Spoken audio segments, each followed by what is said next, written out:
কোনো রকম jelly powder, agar agar powder অথবা জেলিটিন ছাড়াই আজ আমি আপনাদের কাঁচা আমের জ্যাম বা জেলি বানিয়ে দেখাবো। আর এই জ্যাম বা জেলিটা সারা বছর কিভাবে সংরক্ষণ করে আপনারা খেতে পারবেন তারও পদ্ধতি আপনাদের সঙ্গে শেয়ার করব। আমের জেলি এইভাবে বাড়িতে তৈরি করলে এটা দোকানের থেকে অনেক বেশি টেস্টি ও স্বাস্থ্যকর হবে। আর বানিয়ে নেওয়া খুবই সহজ, যে কেউ একবার দেখলেই বানিয়ে নিতে পারবেন।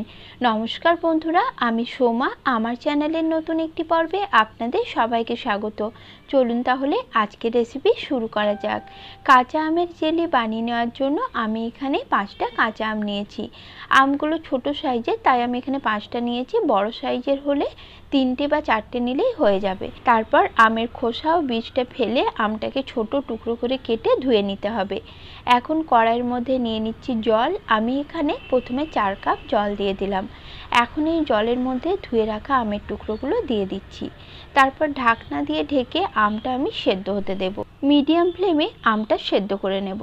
যতক্ষণ না এই 4 কাপ জল কমে 2 কাপ হয়ে আসছে ততক্ষণ আমটা মাঝে মধ্যে নাড়াচাড়া করে সেদ্ধ হতে দিতে হবে।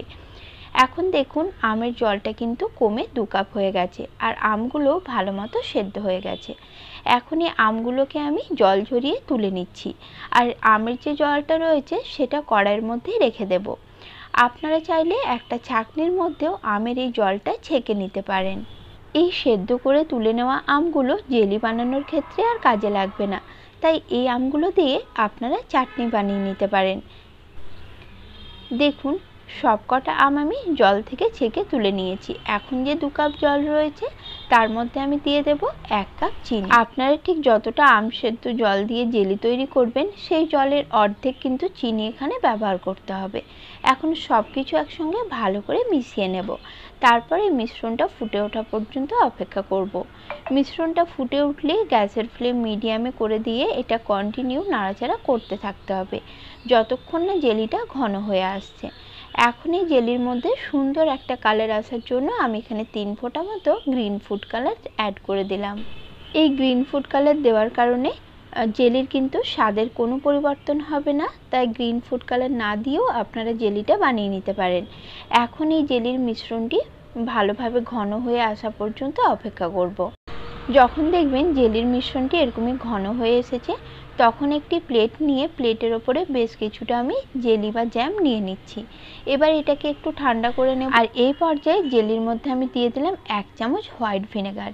এই হোয়াইট ভিনেগারটা দেওয়ার কারণে সারা বছর এই জেলিটা সংরক্ষণ করে আপনারা খেতে পারবেন, কোনোভাবে নষ্ট হবে না। আর ফ্রিজে রাখতে পারলে তো খুবই ভালো। জেলিটা ঠান্ডা হওয়ার পর প্লেটটা নাড়াচাড়া করলে যখন দেখবেন জেলিটা কোনো পাশে গড়িয়ে আসছে না তখন বুঝতে পারবেন জেলিটা একদম পারফেক্ট তৈরি হয়েছে। আর ভিনেগারের পরিবর্তে আপনারা এখানে 1 চামচ লেবুর রসও ব্যবহার করতে পারেন। এবার জেলিটা আমি পুরোপুরি ঠান্ডা করে নিয়েছি। তারপর একটি জারের মধ্যে সংরক্ষণ করে নিচ্ছি। আর একটি ব্রেডের মধ্যে লাগিয়ে দেখিয়ে দিচ্ছি। দেখুন ম্যাঙ্গো জ্যাম কি সুন্দর তৈরি হয়েছে। ছোট থেকে বড় সকলে খেতে ভীষণ পছন্দ করবে। আজকের এই রেসিপি আপনাদের কেমন লাগলো কমেন্টে অবশ্যই জানাবেন। নমস্কার বন্ধুরা, সকলেই ভালো থাকবেন।